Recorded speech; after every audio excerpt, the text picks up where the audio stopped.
Okay. Hello, good morning and welcome. We are very happy to be here today, and especially happy es como lento, ¿no? And especially happy to collaborate for the first time with Talking Shorts, an online film magazine dedicated to short film. Today's panel look an important question for everyone. How can festival programmers, residents, distributors, and sales agents support in the short films in their making? We are very lucky to some fantastic speakers today. Thomas Hakim, the producer from Petit Chaos, Céline Roustan from the Short Film Corner Camp Festival, Juliette Canon, a programmer from La Semaine de la Critique, and the Spanish director Elena López Riera. To help us with this question and talk, we are very happy to welcome Savina Petkova, film critic and editor at Talking Short. So thank you very much, Savina. Thank you all. Oh, thank you so much. Is there an echo for everybody in the mic, or is it just me? Yeah, there's a little bit of an echo. Echo.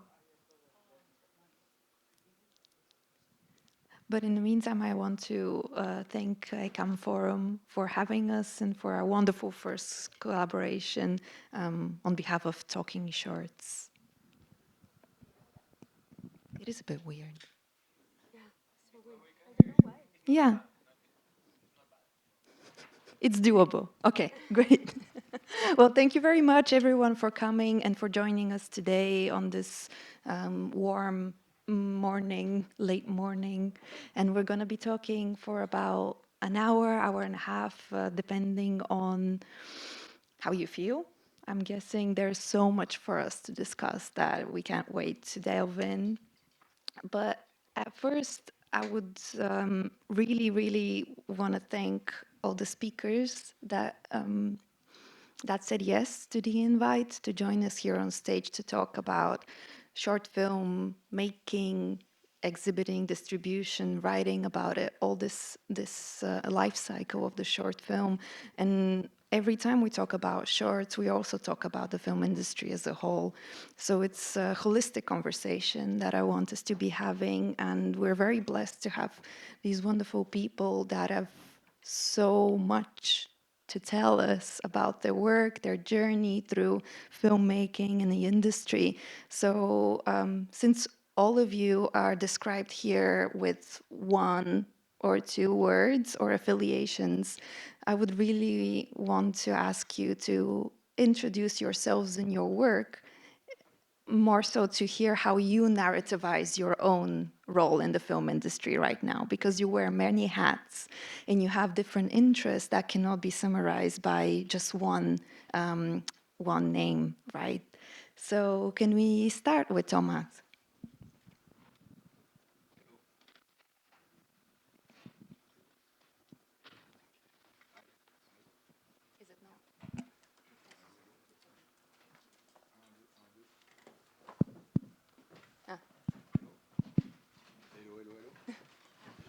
It's a group effort.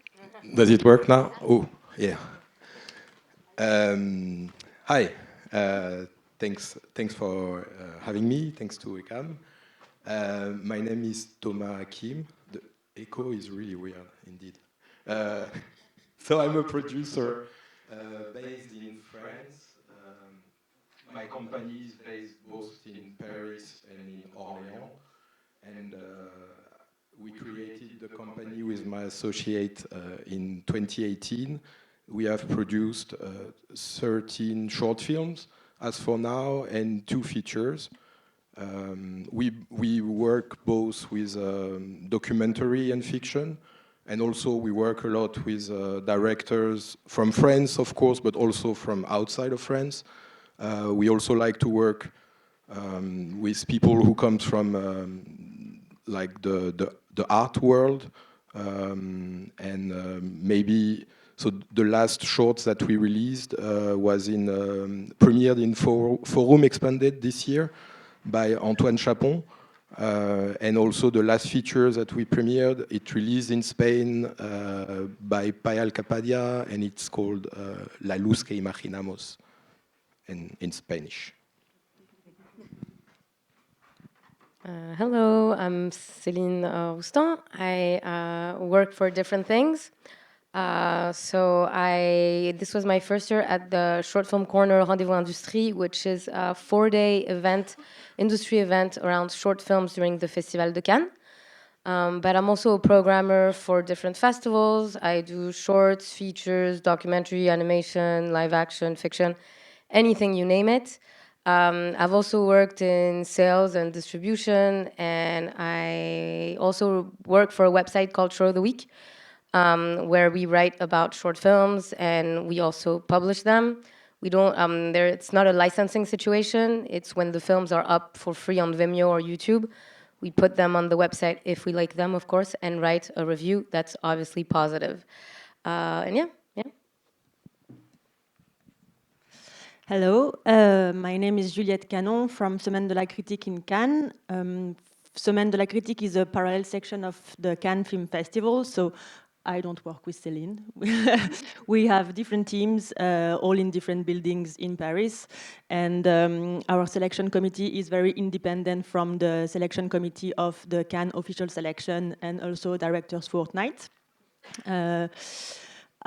Just to address, I'm not the programmer of Semaine de la Critique in Cannes because the selection committee is composed of film critics only. That's the specificity of Semaine de la Critique. My role for Semaine is I'm the head of the short film department, which is like kind of managing the selection committee, all the submission process.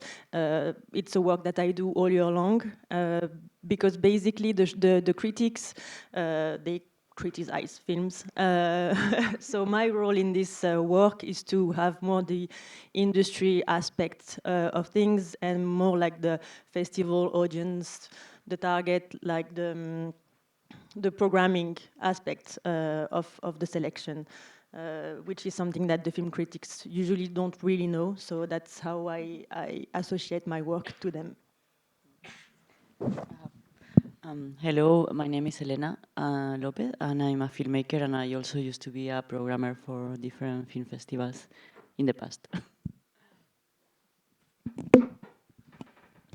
In another round of thinking together,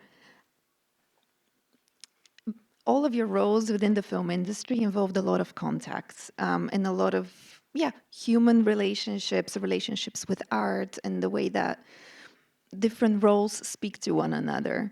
So you might identify more as a producer, more as a director, film critic, etc. But I wonder if there's something specific about the world of short film that brings these roles much closer together than feature film industry. And I'm not saying that it's smaller because the films are shorter, but I'm trying to think of all of our roles together in a sort of chain and network. So how would you describe the relationship between what you do and what the other people here do in general? Do you have a good grasp of what everyone else does? What are you interested in the other people's jobs, and what kind of challenges maybe you've talked about before with people that share similar roles?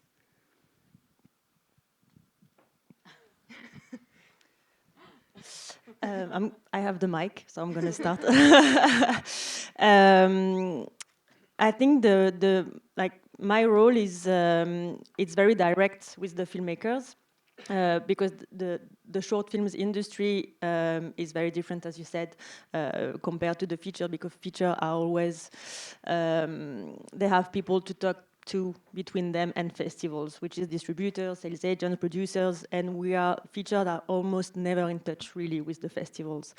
With short films, it's very different because I talk a lot with directors, basically, and producers, unless they have a sales agents on board already or distributor, which is very different in that case, they are the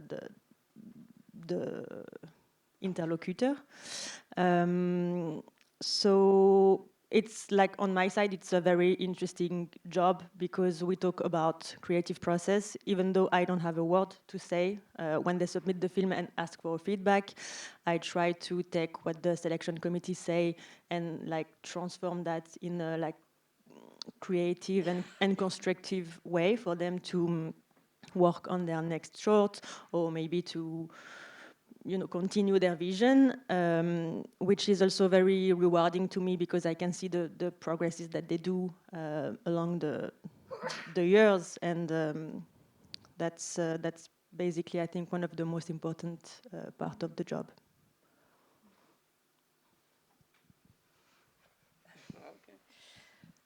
I will say that my experience as a programmer really echoes what Juliette just said, because as a programmer, I was never really in contact directly with the filmmakers.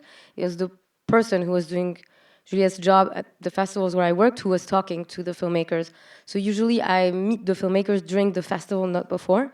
The one, for me, difference between shorts and features is that short filmmakers tend to make maybe 3 short films in 6 years.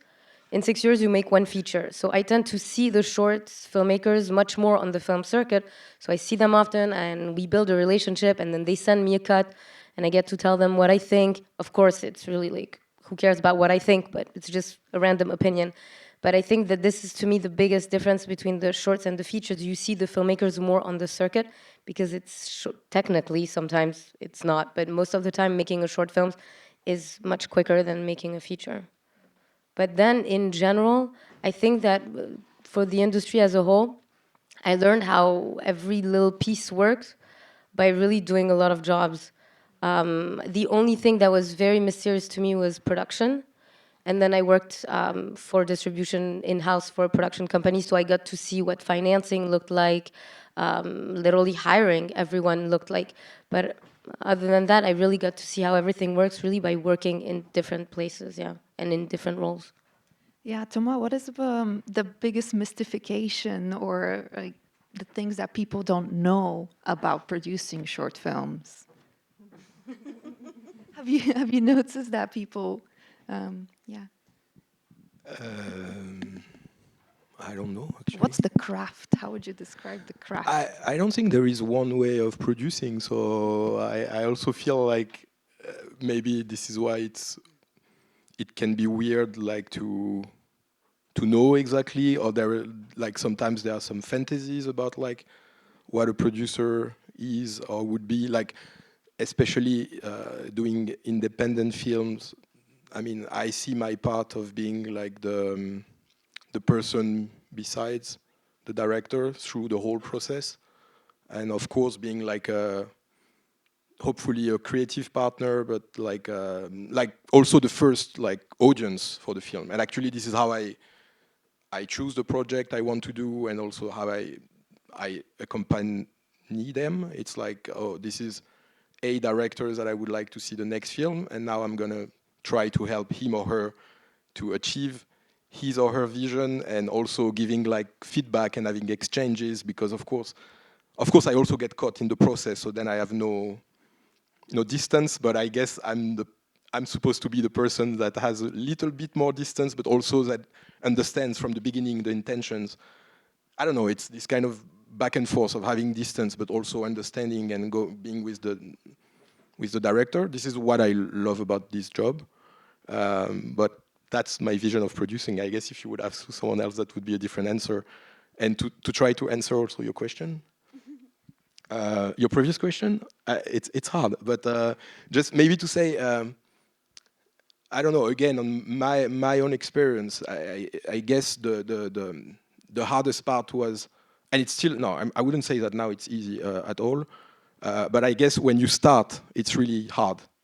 I've started like really just trying to do stuff and navigating, also trying to understand who was who and where to start with. And of course, I think at the end, it's always going back to the films. I don't know if it's concrete what I'm saying, but I would say, like, for instance, meeting festivals and understanding like who is behind, and also putting a face and also trying to, that they put a face on you, so that like maybe when you send the film, you're sure that it's being watched and you can get a feedback, which is a nice experience that to have with the festival, even if you're not selected.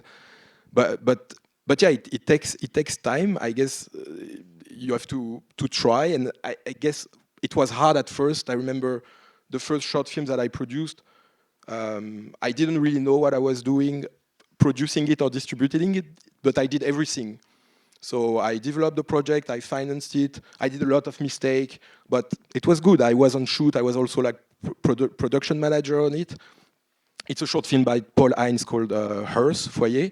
And just to tell you, sorry, to make it shorter, and then I also distributed it, which it's something that I don't do anymore. I don't want to distribute the short films that I produce.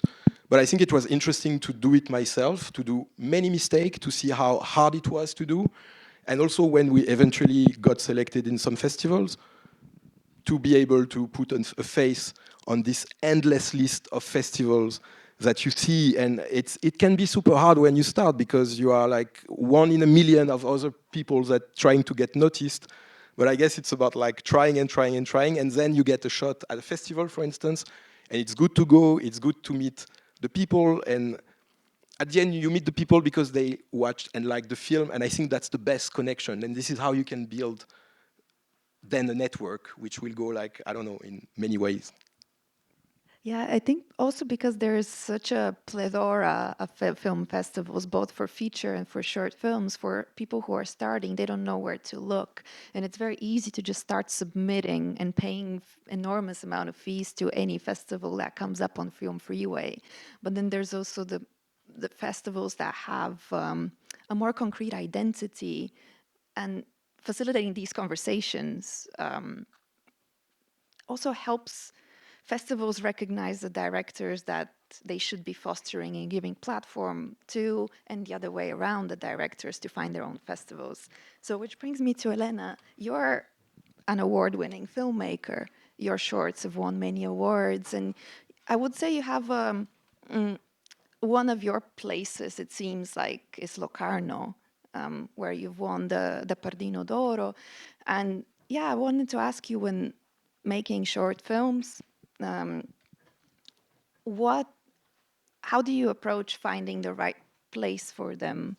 Or do you think there is a right place for the shorts? Because it's one thing, recognition, but do you feel like there is a belonging of the shorts that you've made? What a question.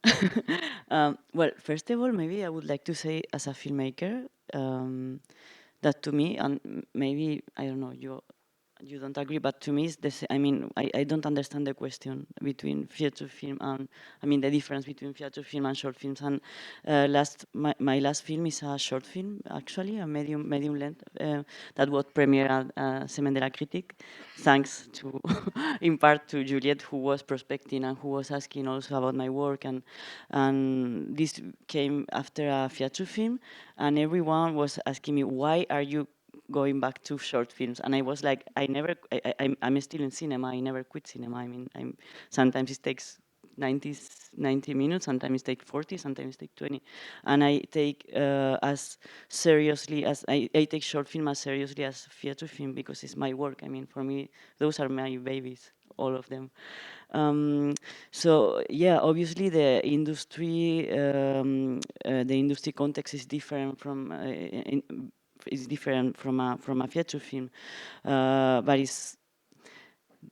you are not asked to have an audience in terms of film release. Like, you know, nobody is asking you if how many tickets did you sell with a short film, and this is after being released. A feature film is such a freedom.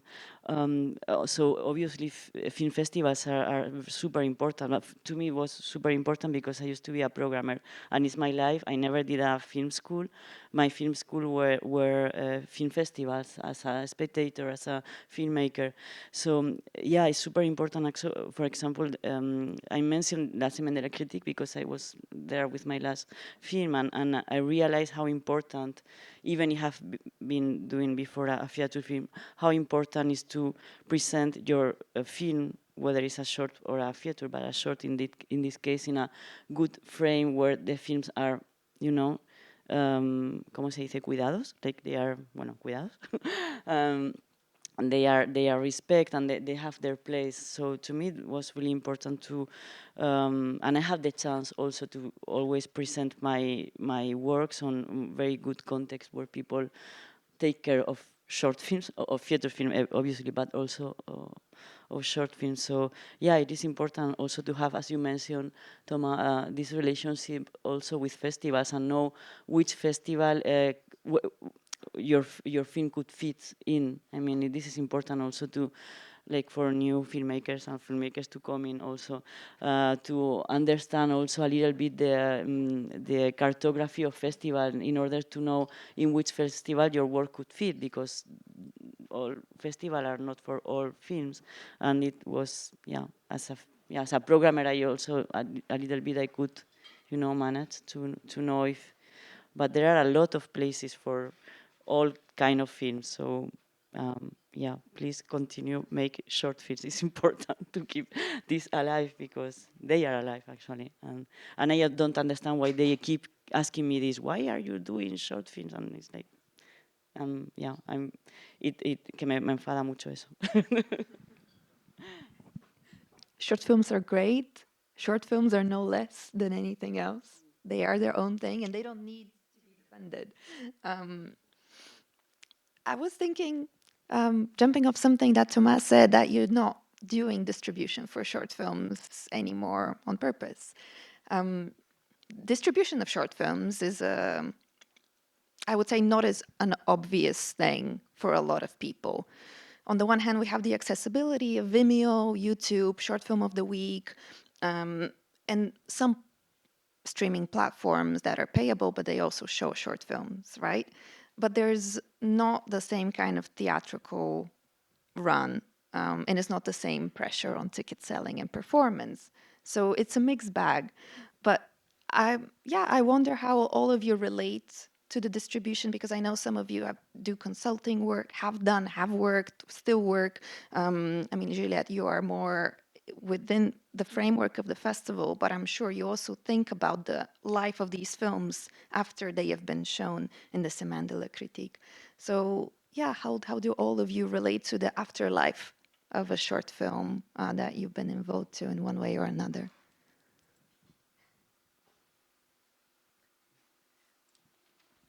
I will just start by quoting someone who said that every short film has an audience. It's all about finding said audience. And sometimes the audience is only the filmmaker's parents. And sometimes it's the audience of the Semaine de la Critique. You know, you just got to figure out which one it is before spending all your money on film submissions. Unless you have unlimited funds, then please go spend your money. The afterlife of a short film, it's a bit complicated because so many are being made, so it quickly becomes something of last year, of 2 years ago. We're very lucky in France because we have televisions like, well, Canal, you have to pay for Canal, but France Télé and Arte are free, and they have great shorts on there that are usually like a year, 2 years old. So, you know, they're done with the festival run, or even when the festival run is still ongoing, they end up on those platforms that are free. So it's kind of nice for the audience and for the filmmaker to be making a little bit of money. Don't think that you're going to be buying a house with it, but, you know, a good restaurant with your friend is a good start. But the afterlife, some films have something about them. I have one in mind, The Game, which is about referees on the soccer field. Very easy for this film to not really have, like, to always be alive. Every 4 years, there's the World Cup. Every 2 years, there's the Euro Cup, the whatever cup. There's always football going on. So that film kind of has an unlimited shelf life. But there's, I think that usually filmmakers also have a next project in mind. And ideally, I think that they should already be working on the next project when, or like developing, heavy in development of the next project when the festival life of the short ends. But in terms of afterlife, yeah, the internet, but obviously I work for Short of the Week, so it's as if I was like I'm obviously pro-internet because that's also where I started my career, but the good thing with internet is that it's very accessible, for free, for everyone. And whenever you want to pitch a new project, someone Googles you and your previous work is available online. So there's that. But I also know filmmakers who are very much ashamed of their previous work, so would rather bury it. So it all depends on what the film is. But I don't think that it necessarily has a shelf life if you put it online with specific partners. Once you've tried to sell it, potential deals have all expired. It could be interesting. You can always find an audience. YouTube is very funny because Vimeo is very much, it's us. It's film people who are in the film industry. If I call up my cousins who have nothing to do with the film industry and I say Vimeo, they're all gonna be like, "What are you talking about?" The good thing about YouTube is the audience. The audience of YouTube is literally anyone. And I've met people who have watched films on the YouTube channel of Show of the Week who have nothing to do with the film industry. And I have a very funny story. It was in Oaxaca. I was drinking mezcal with this guy. And literally he was like, oh, you work in short film? I saw a short film yesterday. I was like, what was it? He literally gives me the name. And I was like, oh, which channel did you watch it on? He was like, this thing called Show of the Week. This is insane. I'm literally drinking mezcal with a guy halfway around the world, and he's literally watching something on YouTube for the website for whom I work, and the guy has nothing to do with the industry. So the beauty of YouTube is the randomness of it all. Obviously, you also expose yourself to crazy people in the comments.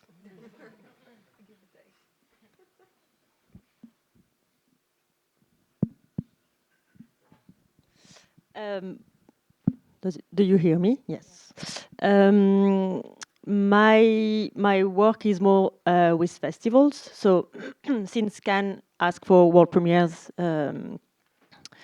it's basically the beginning of a film circuit for the next year, and they usually ask me what do I suggest, like where to submit a film next, and where could the film fit, like which festival would the short film fit, and this kind of information, especially in terms of premieres, because a lot of festivals ask for national premieres or international premieres, so filmmakers don't always know all these rules.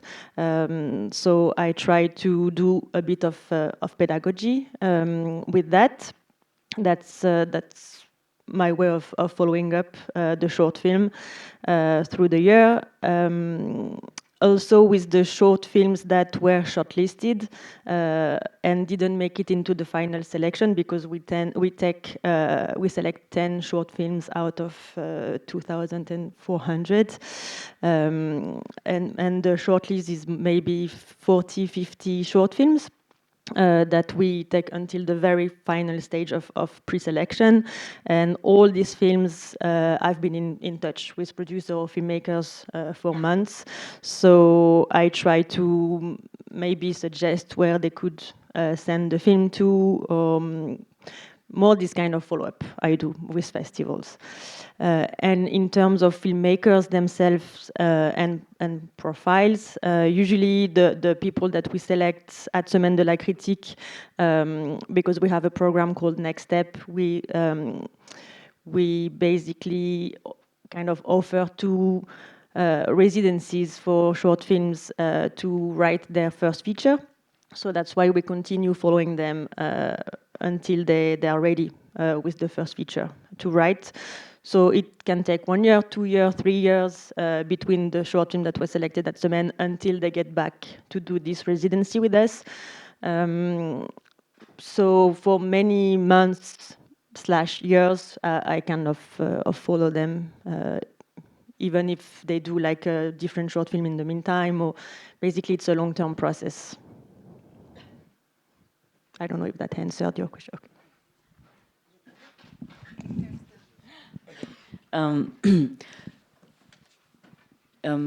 Yeah, maybe just say 2 words about distributors, short film distributors. I still work with a company in Spain that I like very much, Marvin and Wayne, because I think they know very well the industry, and they are very serious in their work, and I also think it's important to support people who support short films. So they were there from the beginning of my career. So I'm still working with them because I love their work and I think it's important to support them.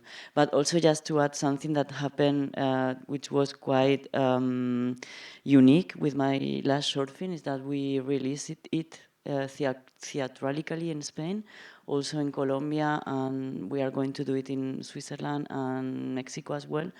And it's amazing because I never imagined that people could pay a real ticket, cinema ticket, to watch a 40 minutes film, but it's also a very good news for other short films to come, because I think we should not understand cinema in terms of length. I mean, and it works well in the in a very closed circuit, but people really went to the theaters and pay a ticket for watch that films, and it's very, very, very complicated to release short film theatrically, and sometimes happen. So I hope this could open a path, at least in Spain. Yeah, this happened in France very recently with a director called Guillaume Braque, French director, who had his medium-length film presented at Acid section last year, and the film was released this year in French cinemas. And they, for the people to, how can I say? Yeah, they basically combined two short films of him that were released together as a program, like 1 year and 40 minutes. 1 hour and 40 minutes long, so the people can buy just the normal ticket and watch two shorts by the same filmmaker. So, if I can add about this, because there was a tradition in France that I think is harder and harder. I guess COVID kind of hurt it a lot, like many of the so-called niche films. Like, it's harder and harder to release documentaries also in France. But in France, we used to have like this program, and I think there was also some support for the distributors to release short film programs as a feature, and I thought it was great. Or there is still this showing like a short film before, but now I think, first the short have to be really short. So usually it's animation, and I think they do it less and less, the theater, because they'd rather show commercials and short films. But I also I think short is, for me, is also a way of being more free and to experiment things. And also in distribution, I also had the case, because I usually produce also shorts that are kind of not easy to distribute, because usually they are too long, or they can be documentaries, or but sometimes, I have an example with a Chinese director that I work with named Yuyan Wang, and her short film that we are producing, they have a career in festival. Also, sometimes we sell them to TV. And also she shows them in installation, so in the art world. So it's really, it has to do with her practice, but it's also a way of having like more people discovering her work. I would also add, we also had like the experiment with a short film of 59 minutes that we produced by a French director called Brieux Chib. The film, so really hard length. Of course, he didn't do tons of festival, but I think it premiered in FIFIB, and then it went to Belfort, which is a really nice French festival, and it won like the main prize there. And the people in the selection committee were also programming cinema in France, in Paris. So based on that and the fact that the film had won and it was also liked by the committee, we self-released it in theater, so a bit like what you're doing with your film. And of course, it was a tiny release. We had like these 2 locations in Paris, and we tried to lock more. It was more like individual screenings with the directors, but we still managed to do like a small tour. We did like around 500 entries, which is super small, but it was also, maybe to sum it up, it's also in the long term, because I also like the short film as a form, but even more than like the market for it, of course, is not where there is a lot of money, but it's also for me as a producer to build like a long-time relationship with director. For instance, with Brieux, to release his film, we also managed to get some critics from national like newspaper. So it's a way of, and now we're going to work on his first feature, hopefully. So it's also a way to building up his profile, let's say, and maybe in the long term, if we keep working with the same director, to have like short films, they can also be added, for instance, on a DVD of a first feature. So also have like a new life, and yeah, when maybe like, yeah, find new audience that maybe wouldn't watch short film, but because they know the feature of the director, they would now be curious to watch their short film. So yeah. I feel like it's a good time to actually ask the audience whether you would have any questions for all or anyone in particular of our panelists. I'll be coming back to questions and to audience again, but I felt like I don't want to be for us talking too much. Yeah. Hi, I know this is kind of a technical question, but you were talking about the Vimeo and YouTube and the YouTube channel, and something I am like thinking about lately is how Vimeo went bad.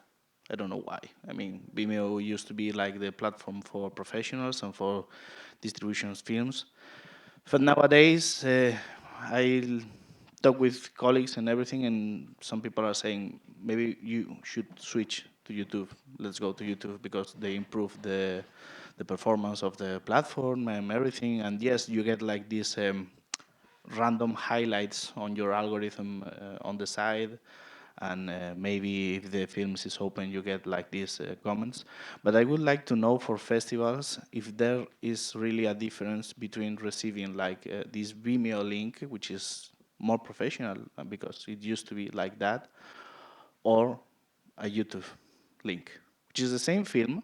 You can get the same like information, like a synopsis or a statement below or anything.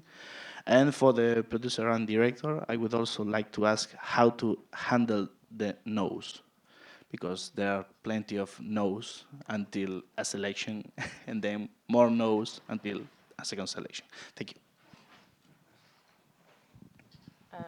Okay, I'm gonna be very honest with you.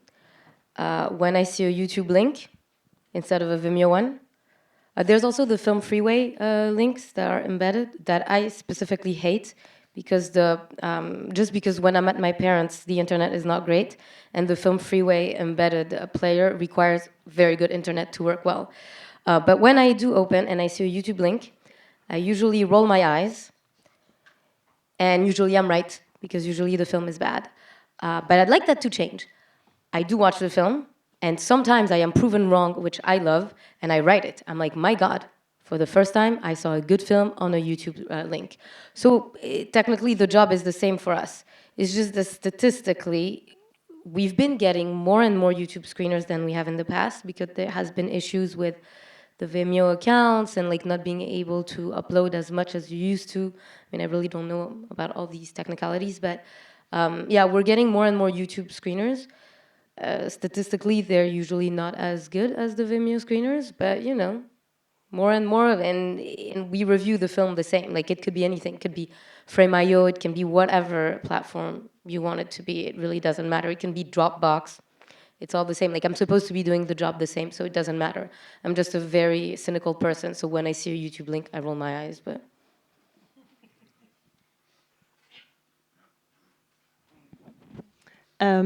We do not accept screeners, so I don't have an answer. Sorry, I was looking at it. But at Semaine, we ask the right holders to upload the film on our platform. So, and it's not a question of you knowing if we are going to watch the film entirely, because I know you can track that on Vimeo, because we watch all films until the end. It's really a question of keeping archives, and we are geeks, and we have our drives in the offices full of short films, and we can also download them from the platform and watch them on the train.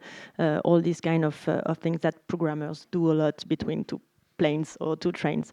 So sorry, I don't have an answer basically. To add something about YouTube, it's true that this is also something that my sister, who is not in the business, had told me, why don't you put your films, the short films on YouTube?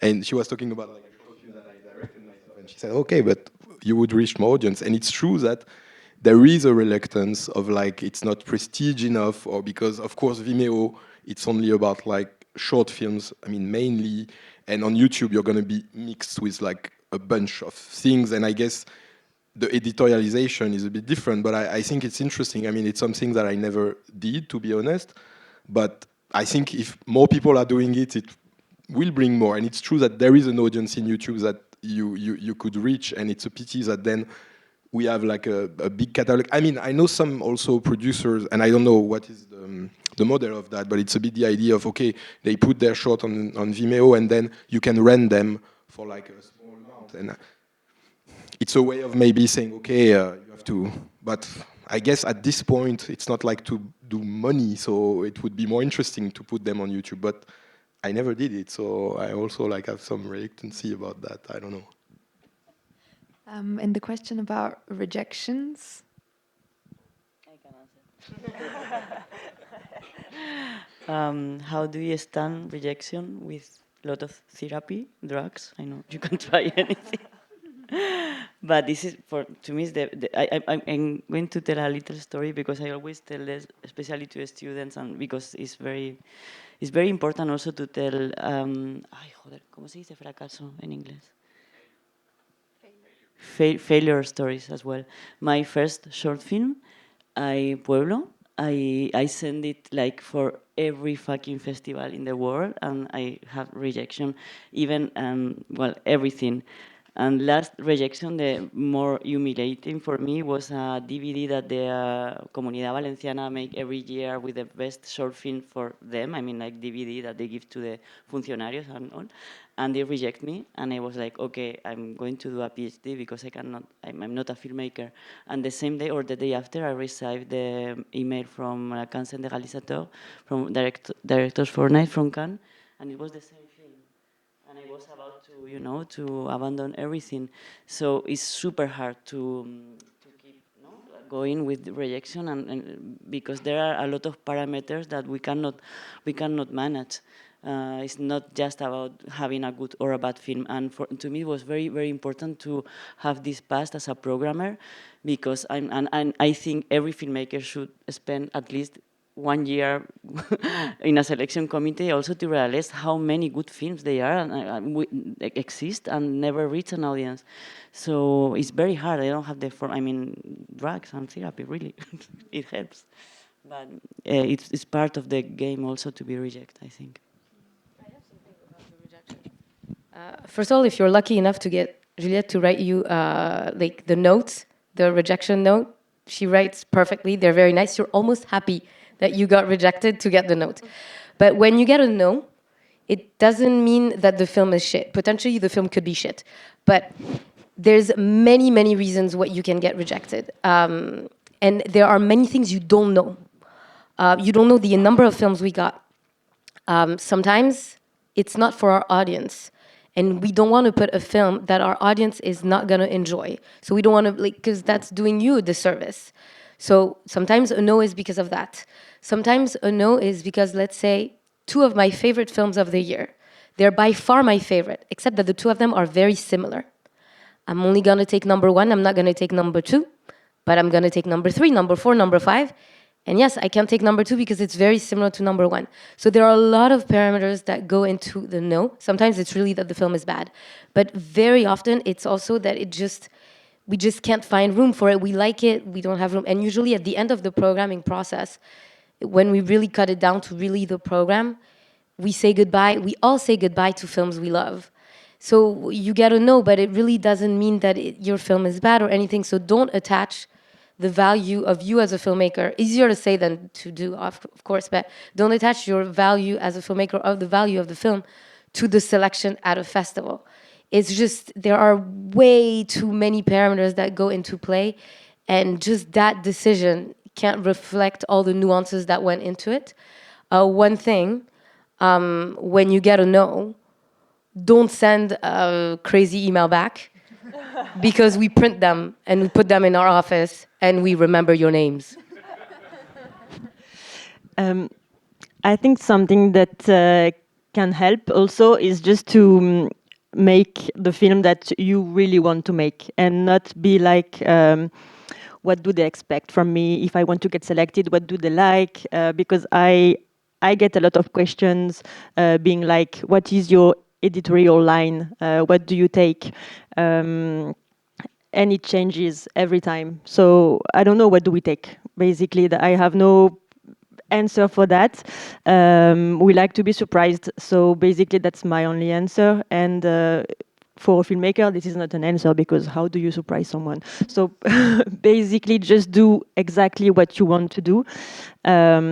Because otherwise, if you try to do someone else's film, you're gonna have hard feelings towards the industry, the festivals, and be like, oh, I should have, always I should have. So basically, be yourself in what you do. It's, I think, the healthiest way. Yeah, and about rejection, I think it's also something that, I mean, this is the majority of answers that we get, but through the whole process. So I guess it's finding a way. I don't know if you're a producer or a director or... Sorry? I work in distribution. Okay. So, but... Yeah, but I would say, like, a bit in the same line. For me, it's like, you should be able, I mean, of course, I take the rejection also really personally, and for the directors, it's worse. I mean, not personally, but like, you're like, oh, it doesn't, it's not good news. But on the other hand, I think if you work with films that you really believe in, and also for the directors, it's always, for me, a rejection, I always believe in some things, and I get rejected, and I try to move on really quickly. I'm like, okay, they didn't want us, okay, next. And the good thing is, fortunately, there are always more opportunities. And of course, by sticking with people who really are there for the right reason, meaning like the films, that we like the film, we like the filmmakers. We're not here like just because we think it's going to work, but more because for like deep love of this work. So then I think you always kind of bounce back and go for the next one, next deadline, next fund, next application. And then you kind of, yeah, but, and of course, when you get a yes, you kind of take all the energy from it, because, I don't know, maybe 70 or 80% of the time, or 90% of the time, you will get a no. I think there was a question in the back. Yeah. Thank you.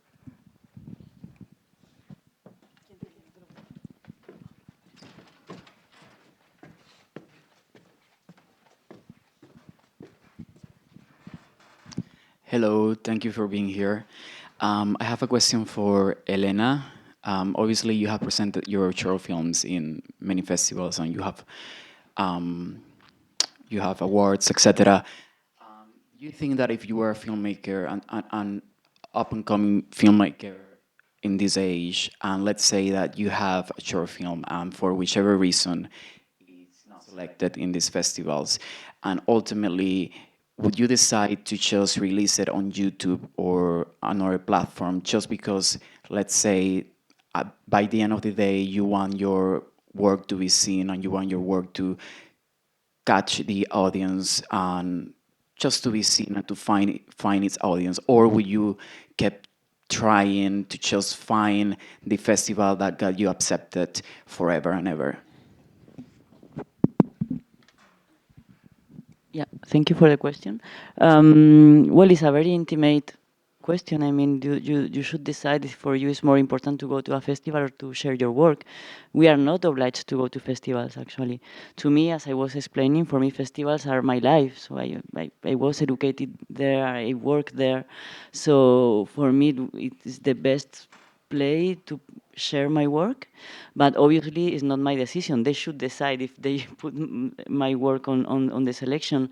So obviously, as I was telling you, first time I presented my work and I get known from everyone, it was really hard. But at this very last moment, I got the invitation from Cannes and everything changed. And really, everything changed. So I don't know. I cannot answer that question because I have the chance to have not a rejection at the end, and obviously that helps for the films to come. But I think it's a very intimate. There are a lot of filmmakers who are against festival as well, and they just share their work, and it's okay. I mean, you should decide where do you want to go in the space that you can make decisions, because we cannot choose the festival, they choose us, and this is a very complicated, violent also relationship. So you can decide, you know, if you don't want them to. It's like love, you know, you can say I don't want you either, but it's an intimate decision. So I decided to keep going with festivals, and finally they love me. But at the beginning, it was not very easy. You're welcome. And yes. Hello, my name is German. Thank you for being here. And so, yeah, I am a documentary non-fiction filmmaker, and I have just finished post-production of my short movie. And one of my questions is, like, yeah, I'm also struggling about finding the audience, viewers, how to find people who will be interested in my film and all this stuff. And I was very close to publish it on YouTube a few weeks ago, but then I thought that, okay, maybe I should try to go to the festivals first, because if your movie is on the festivals, it's like more valuable, and I don't know. So now I'm thinking how, like, when you do application to the festival, they ask about trailer for the movie anyway, like, and how should I do the trailer for my short movie? Maybe you have some tips. How should I edit my trailer for a short movie? What should I do? You know? I never heard of doing a trailer for like a short film. I never do trailers, or maybe if they really ask, I would say just put one scene. Don't try to edit like a whole. But which festival is asking you for that? Oh, I'm bad in names. I don't remember. I was just applicating on many stuff. Okay. Sometimes on Film Freeway, Short Film Depot, like all those platforms, they ask you for a lot of things, but you don't need to have them. I will just say that as a programmer, given how little I'm paid, I only watch the film. That's what I'm being paid for. I don't even read the synopsis. If I'm reading the synopsis, it's because I'm bored or I don't understand the film. And I don't read the note of intention for the same reason, and officially because I don't want to give a leg up to those who speak English, and those who don't, then how can they talk to me? They can't. So I want everyone to be on the same playing field. But especially with a short film, doing a trailer, if anything, yeah, do what Thomas just said, cut a tiny scene somewhere and use it as like a scene that kind of like grasp the overall mood of the film. But I wouldn't say like spend too much time on it, because most festivals shouldn't be paying attention to your teaser. They should be paying attention to the film. Okay, thank you. And also one question, more specific. My movie is about Russian political refugees, and maybe you can recommend any platforms, sources, where should I apply, like, to find audience for this topic, you know? I'll just say that the good thing, it's a documentary, so I would really aim for the documentary festivals instead of like losing yourself in all the general ones, especially if you don't have a crazy big budget. There are so many excellent documentary festivals in Europe, but all over the world really. But in Europe, there are already so many. If you go on the platforms and you just filter and go through the documentary ones, that's already gonna like pull you a good list. And then sometimes on some platforms you can see like politically engaged festivals, so you can also like put that in the filters and see who would be interested. But those would be the first ones I would look at.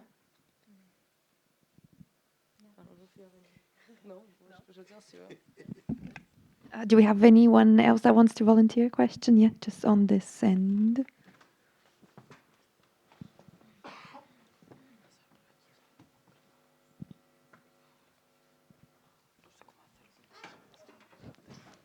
Communal effort, yes.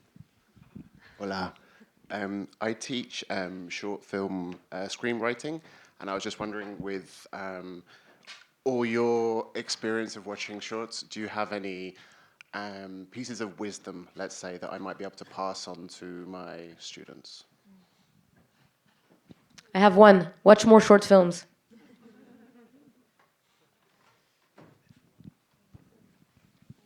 And I think what Juliette said, I would totally add on. I think short film is a space of freedom where the directors should really try out things. And maybe nowadays, because the industry has been structuring so much everything, and I think there is a lot of pressure on filmmakers, on even students, to be successful really quickly in order to be noticed, in order to be in the right track. But I guess it's good in a way, but on the other side, it can also make people lose their specificity, their originality, and sometimes it takes a bit more time. Sometimes it's supposed to be a long run, so I would say just stay true to yourself, what you want to do, what you want to try, even if it's not working out, but at least be truthful, I don't know, and try out. Because short, you can still do that. Of course, it takes a lot of time and energy to do a short, but there is more space for failure, and failure is good. This is how you try out stuff, I don't know.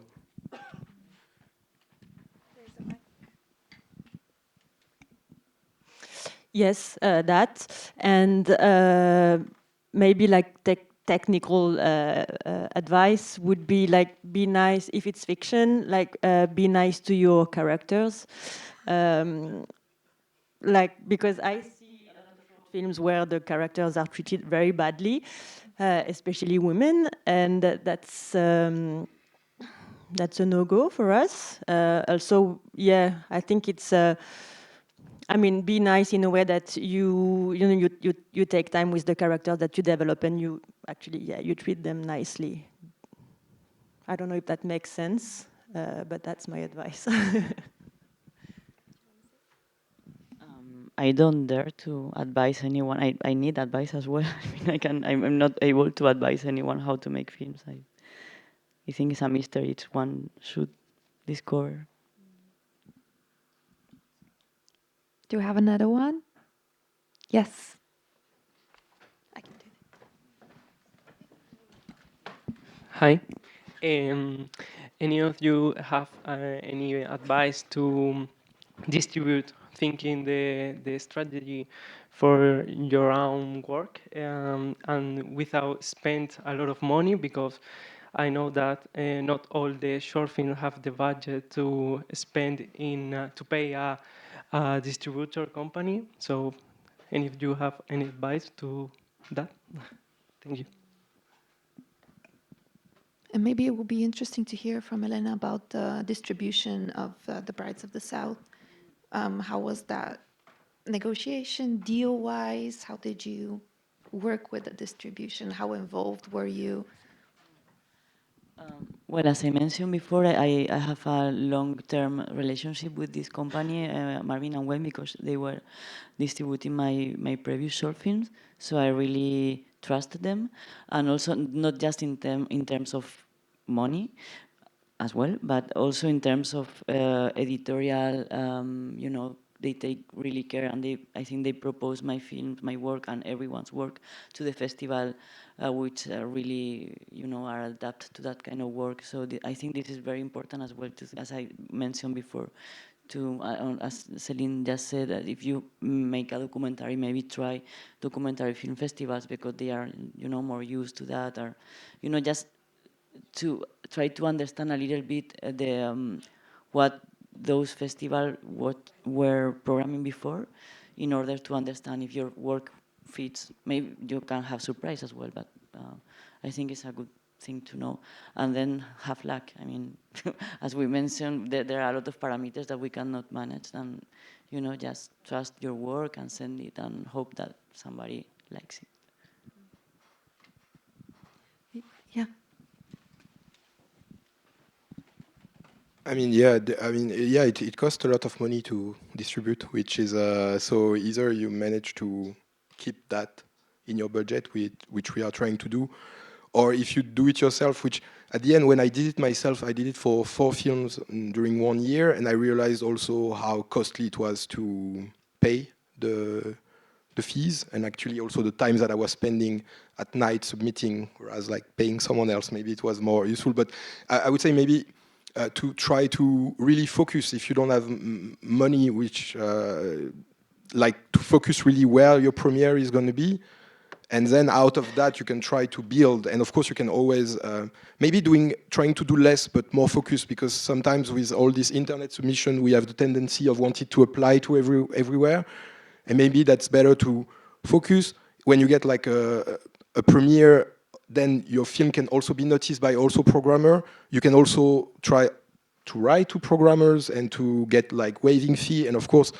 I'm sure they receive like millions of emails, so it's always better if your film is identified from a festival where it had premiere. But I mean, yeah, if you don't have money, maybe you can put energy and trying to focus on like the best strategy, because if you try to be to cover everything, it's gonna cost you a lot, maybe not work as well. Maybe if you send to a few festivals, also to trying to get feedback from the selection committees, writing to people, knowing if the film was seen.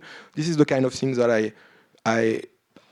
I do when I don't have like a distributor on the short film. But it's a real job, so this is why it's hard to do it as a producer, I feel, because it's a lot of time, work, network also. But yeah, I feel like it made me just wanted to ask before we talk about. No, it's just don't be afraid to ask for discounts or even for waivers. Ask for something, just say you're poor. Sometimes they will answer, sometimes they won't. If they don't answer, that's okay, you tried. You have nothing to lose, and just because you ask, they're not gonna hate you, like as if you send a message that's really not pleasant after a rejection. That we'll remember. But the waivers, we really don't, because we do receive a lot. So don't be afraid, just ask, especially as a student. Usually there are student discounts. And if you have a tight budget, choose wisely. I was helping someone and they had a tight budget and they wanted to send to Venice, Locarno, where else? Berlin. The film was definitely not a pick for those 3 festivals. It was painfully obvious. We go through the 3 of them and they're like, oh, we got rejections, life is hard. We have no more money in the budget. Yeah, because you've literally submitted to 3 of the most expensive festivals in the world. So maybe aim for not those very expensive festivals. In Spain alone, the festival submission fees are not ridiculously expensive. Same in France. Like there are a lot of places where the submissions is okay. North America does tend to be more expensive. Yeah. And can people submit to Short of the Week? Yeah, you can submit to Short of the Week. It's very expensive. The one thing I will say is that it is expensive, but you get an answer within 7 days.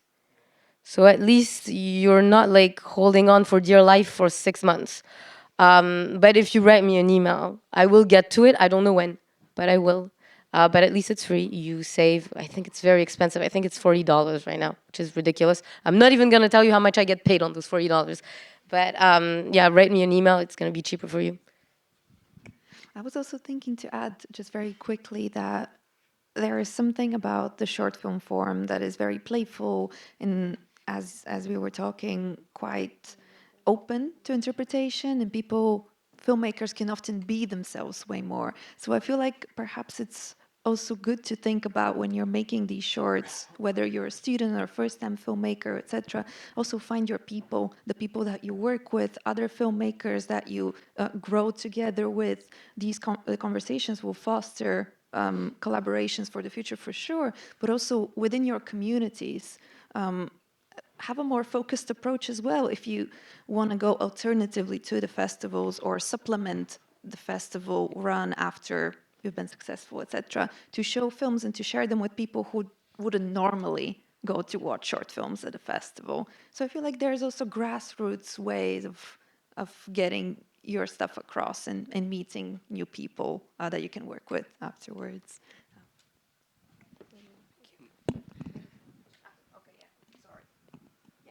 Okay, sorry. So you do recommend when you submit your project and you're rejected, even though you don't know the person that has rejected you, to ask nicely, not directly what's wrong with the project, but ask nicely what things would you change in a nice way, not like, this is great, tell me what you don't like, but nicely, like just to get feedback. I mean, it doesn't need to be nicely, just politely is fine. One thing to take into consideration when rejections are sent out is when it's peak working time for us.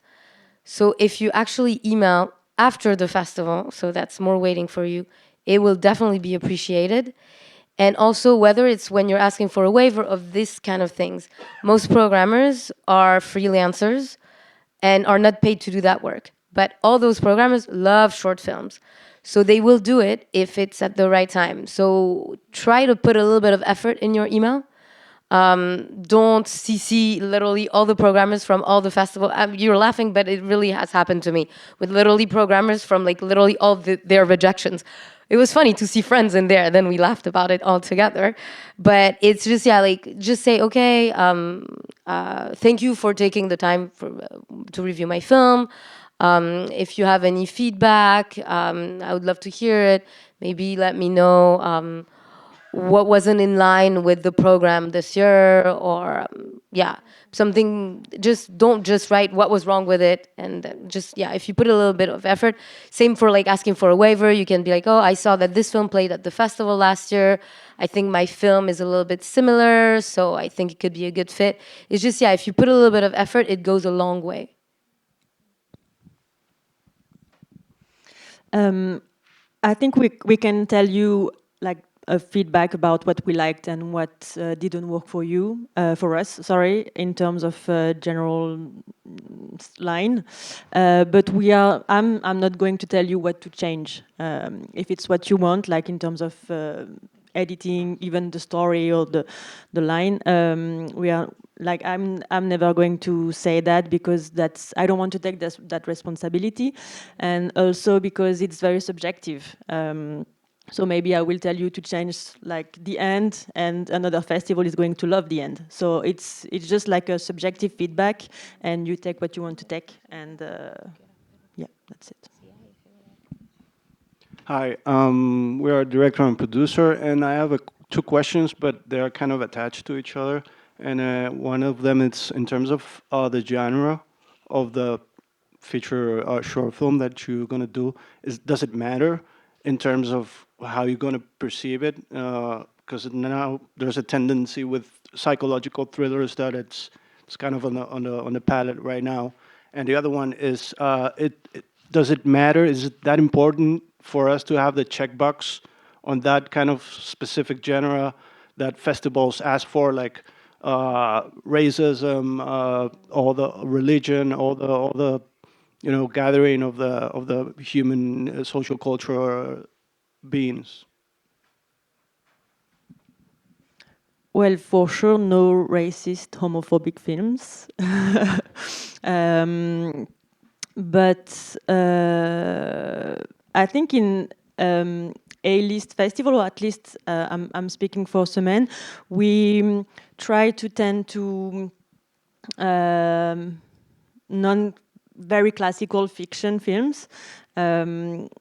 It's not that we look for like very experimental forms or kind of these forms, but there is a variety of genres that we look for. Also, I think it's good to explore, for A-list festival, it's good to explore also like the horror films, like genre films, not to be only in like festivals that have these categories. But maybe, yeah, I think what I've seen in maybe Cannes, Locarno, like these big festivals, they more recently they select more genres films. I would say in the past few years. Yeah. Very basic answer. Sorry.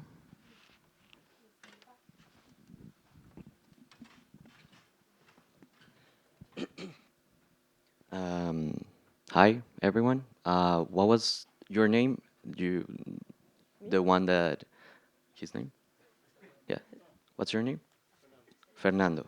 I think it's what I'm going to ask. I think it's tied in a way with what you were asking, and it's that I'm gonna like share a short story before, but a few years ago I met a member of the production team of Tony Erdmann, and he told me that when Oscar night came, um, they were they were actually waiting for them to win the Oscar. But when the salesman won, everyone was like, "How did this happen?" Like, and like 50 minutes later, they were like, "Of course, we were never going to win because we're not part of the collective conversation."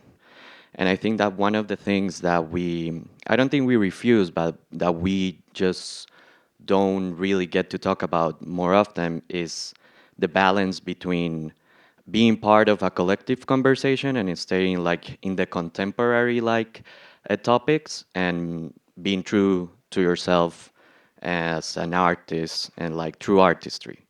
And I think that what I would like to ask you is, how do you balance that? Because every year, every festival, every production house, every company that works on audiovisual has that thing that it's like the one that got away. Like, oh, how we didn't see that movie coming, how we didn't like value that thing that like in the first try, we didn't see all of those things. Every festival has it. So I think that what are the efforts that you're making as audiovisual creators to balance that out? You know, like being part of a collective conversation and staying relevant, but also kind of being the cradle of like great artists and creators. Because yeah, I think that that's important. And Celine was saying that you have to be like a good sport and accept failure.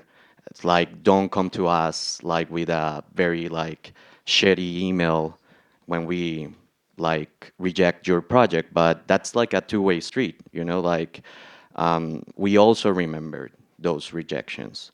And we take that like very seriously as audiovisual creators when, who knows, like in a couple of years we have that movie that everyone wants. So how do you balance that out?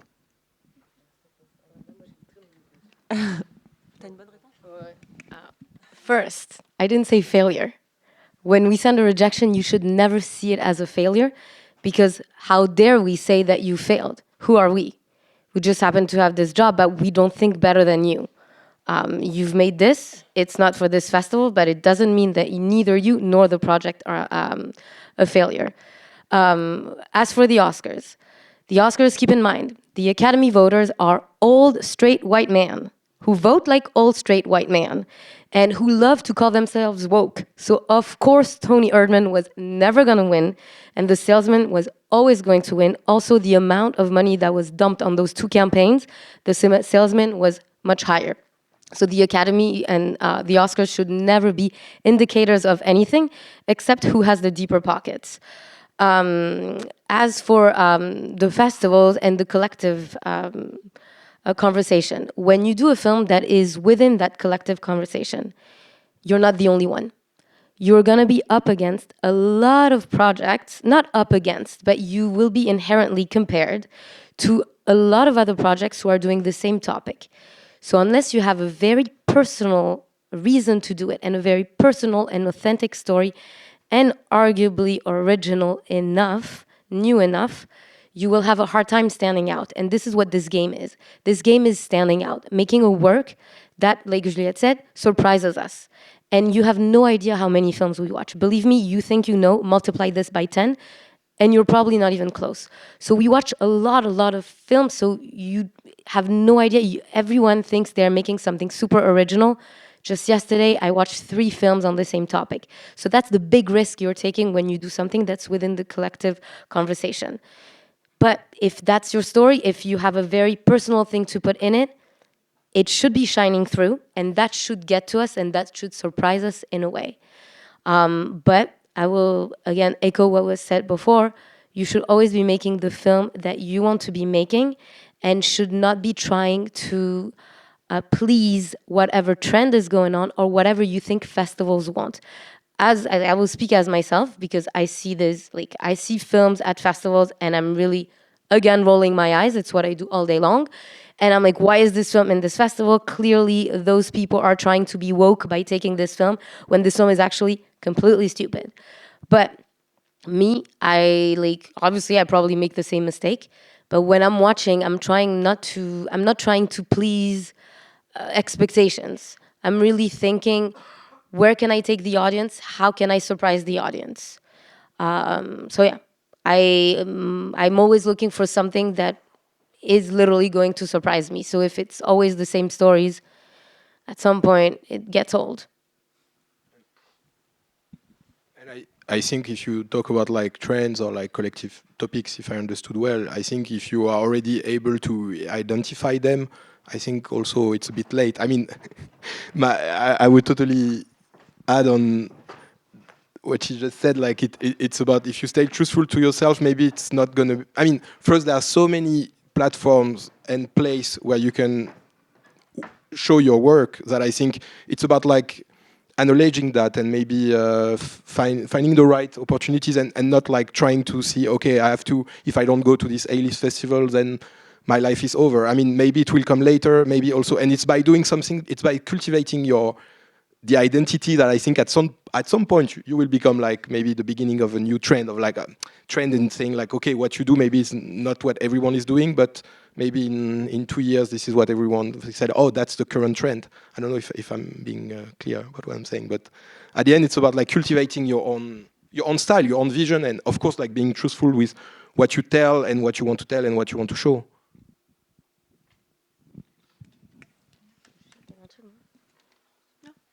Okay, I think we have time for one more question in the back. Yeah.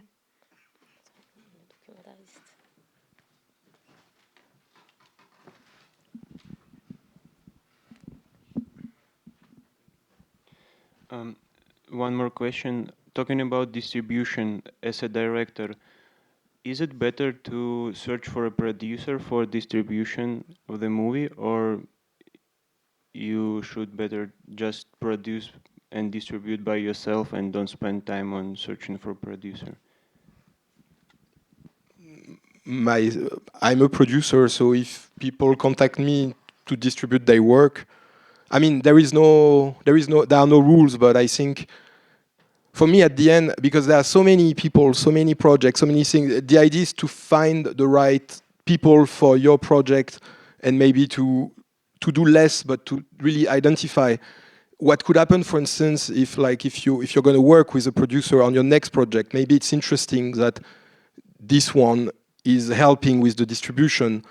But if not, I would say myself as a producer, if I'm contacted with a finished short film saying, look, I need you to distribute, it's not my job. So I will like 99% of the case say no. So I guess, but again, maybe in the case that it's a long-term relationship that you establish with a producer, that could be interesting for you and for him to already work on the distribution of your current one.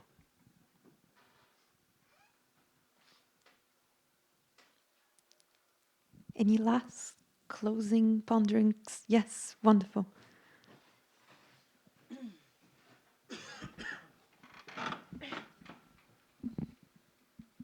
Hi. Wait, sorry. It's kind of related to what he just asked, but I wanted to know, it's mostly for you, Thomas, but like if you want to give your opinion, that would be nice as well. When do you think it's the best time to introduce your project to a distributor? Because there's a lot of people that say the sooner the better, but then especially when you're starting, if you have nothing to show for it, it's really hard to find a partner that believes in you.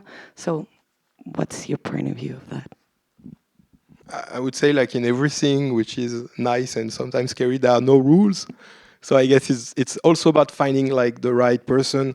For instance, ourselves, we established kind of a unsaid partnership with a distributor early on, like, and now, so we know that we are already like talking with him about like our next project, and we show him like at the editing stage. But of course, like it It depends, because you need to. It's all about like creating desire for the film at the right moment. So I would say don't spend too much energy like trying to contact everyone. I think it's about like finding the right people. Like maybe there are two that you think, okay, they particularly fit what I do.